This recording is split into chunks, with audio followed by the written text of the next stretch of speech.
Uh, I was discharged from the Air Force at Randolph Field, Texas. And the world situation was improving. The Korean War was almost over with. And I decided to get out of the Air Force because I wanted to go back home and get my GI Bill and start college somewhere or another. But instead of doing that, I ended up, because Doug Turner, who was one of my first cousins, was at that time working at Spence Field as a radio and radar and navigation repairman.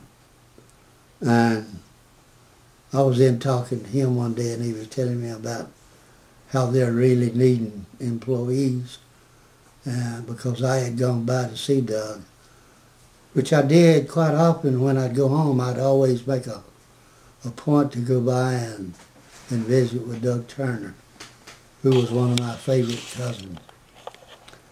At the time that I did this, Doug was so busy that he had a radio repair shop on the side. He's working at Spence Field, and he was also mayor of Moultrie, Georgia. And at that time, also, he had applied for an FCC license to put a new AM/FM radio station in Moultrie, because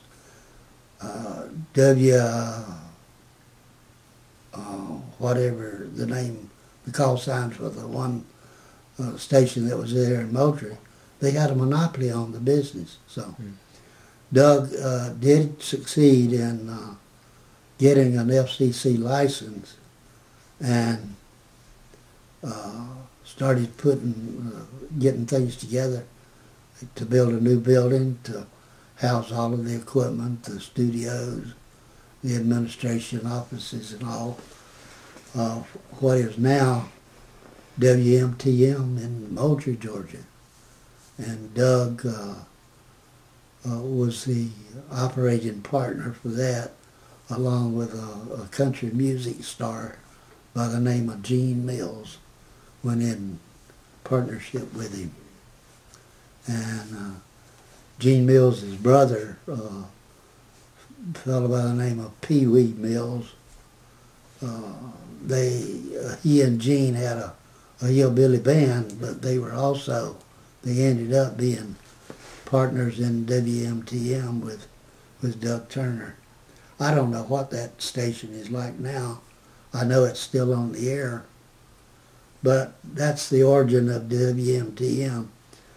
And also at that time, I was looking for a job, and I took Doug up on his offer, and about 5 or 6 or 7 days after I got home from Randolph Field, I went out and put in an application, and they gave me a job on the spot, because the equipment that was in those T6 trainers, and later on they started getting in the T34s and the T28 trainers, I was well familiar with that kind of equipment, so I immediately got a job.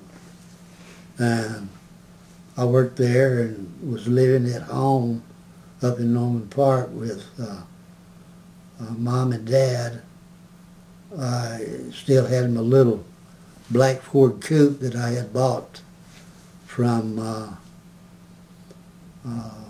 after I got back from Korea. Is when I bought that black Ford coupe. Do you remember that? Mm-hmm. That little black Ford coupe? I don't remember that.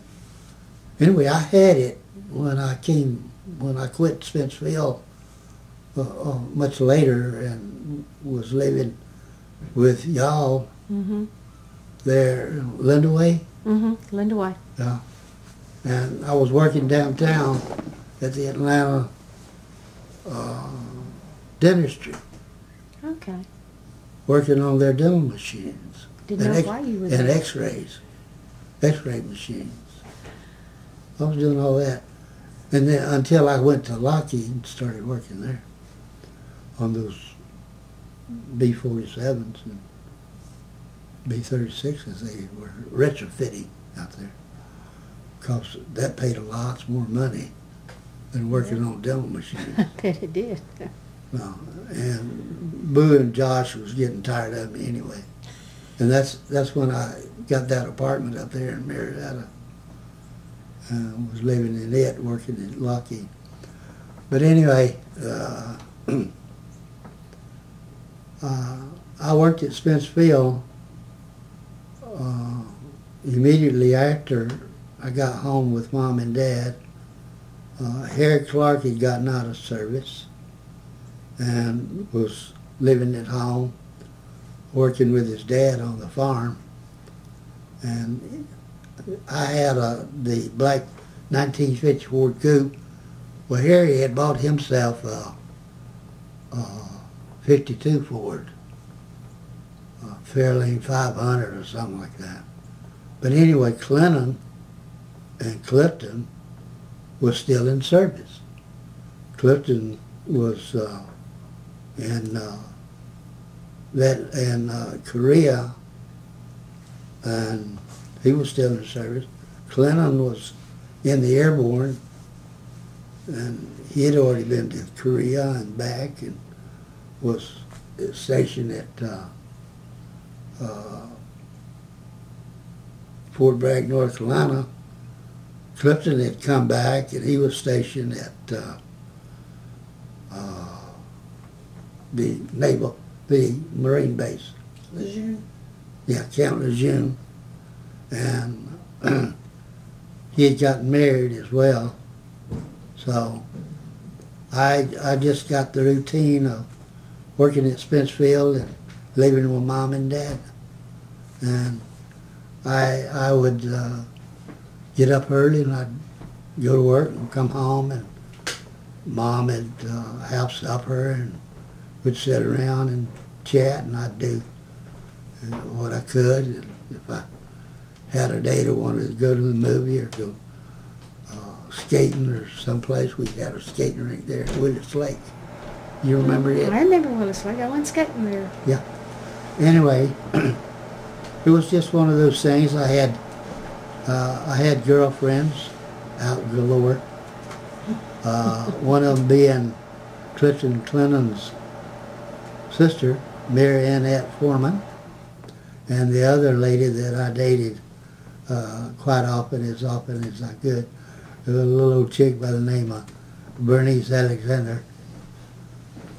And so every time I could round up a date, I'd round me up a date and go to the movies and go to ball games and things of that nature.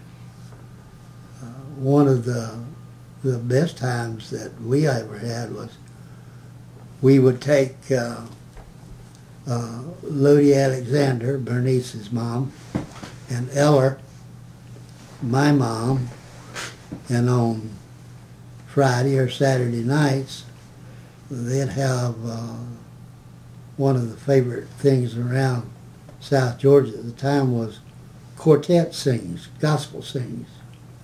And we would take Eller and Lodi to sings at the high schools and grammar schools.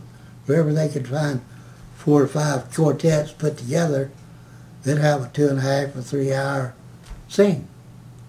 And we used to go to those quite often. But we dated, Bernice and I did. And dated Mary Annette. Dated Bernice until I believe it was around July or August. And she had gotten accepted to nursing school in Atlanta. And I throwed her in my little black Ford coupe along with her sister Edna, and we brought Bernice to Atlanta for her first trip as a nursing intern. So that's how my current wife, Bernice Alexander Harrell, exists, is from those days in early 1954.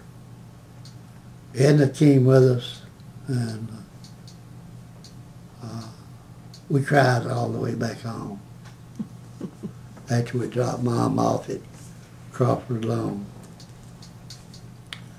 And then there was a while there that we dated. I'd come up to Atlanta to see her, and I got to know a lot of her classmates. In fact, one of them that we got pictures of now, and we still have a very close acquaintance with some of her students, her co-students. One of them lives in Albany, Betty Cornett. And one of the other girls that I got to meet and know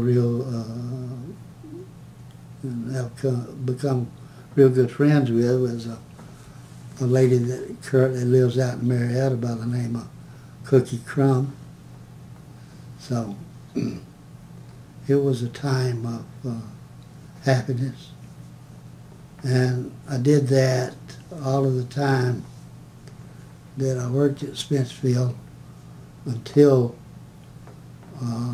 it got too much of a problem for me to come to Atlanta every weekend just to see my sweetheart Bernice.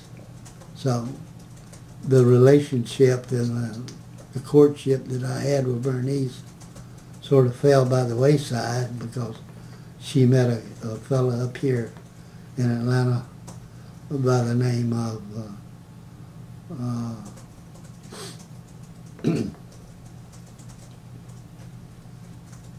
Roy Lee Stewart. Roy Lee Stewart, and she started dating him, and the relationship I had with her came to a close, and that relationship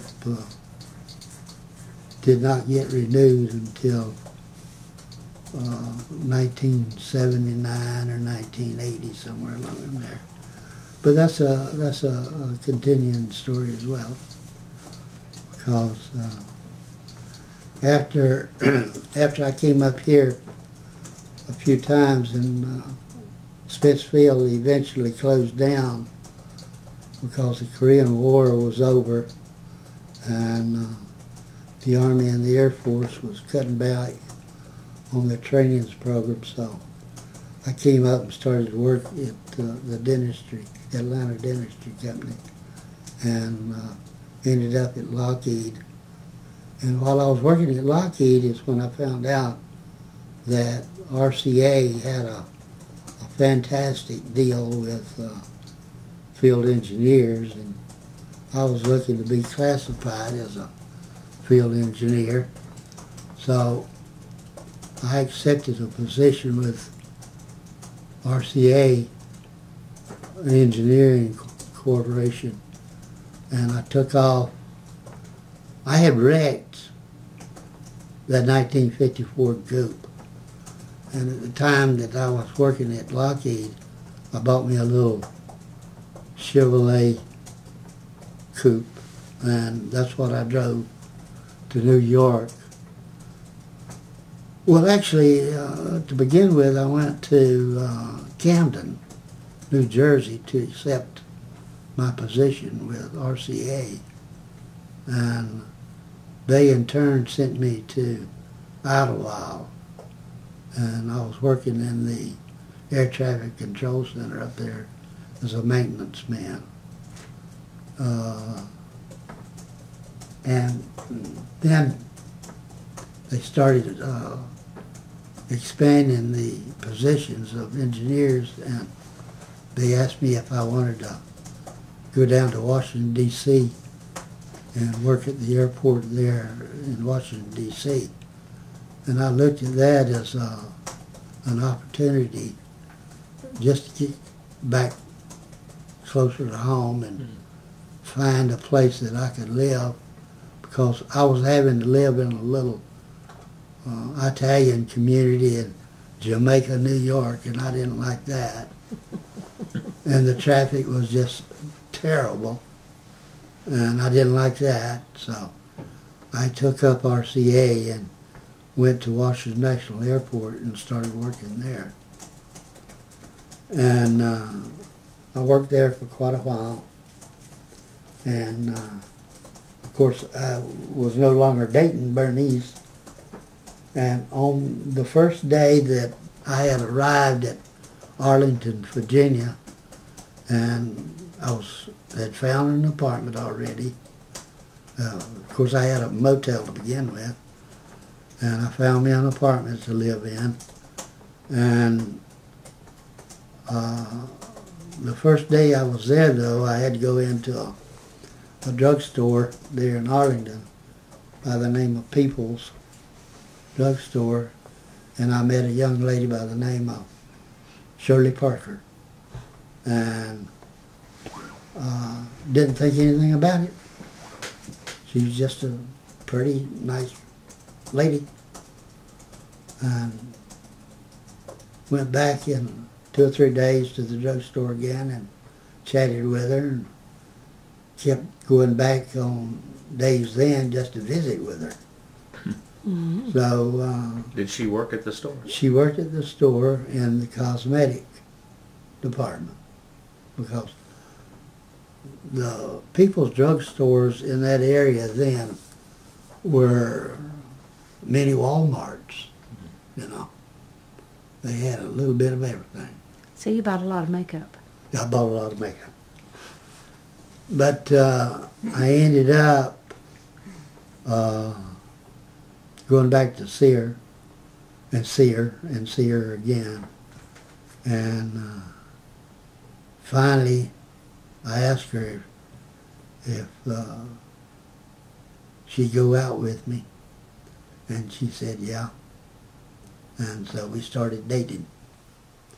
And this was somewhere around maybe November of 1956. Had to be November. 1956 is when we probably went on our first date. And I went home. I got me an airplane ticket and rode the CNS Airlines. I believe it was called CNS. Mm. They had Vickers Viscounts. There was a four-engine turboprop liner that had nonstop Washington, D.C., Washington International to Atlanta. And I think I made that trip 2 or 3 times. Anyway, we started dating, and on the 10th of January, somewhere along in there, we decided to get married. So her friends set it up. I went and talked to the preacher, and everything was just hunky-dory. So we got married. And we had, I had a little, she was living with a friend, and I had an apartment there in Arlington, and I was working out at the airport, and so she just moved in with me. And then somewhere around March or so, I saw an article on TV about White Sands Missile Range and how it was going to be the next generation of high-tech positions electronics, and rocketry and things of that nature. And man, I just had a hissy to get there. And I made contacts, sent in applications for federal employment. Of course, I had already had my, I guess the application in, because I was working officially at the Air Traffic Control Centers. I was working in the FAA per se organization. But I went to I just went to all sorts of effort to become an employee at White Sands.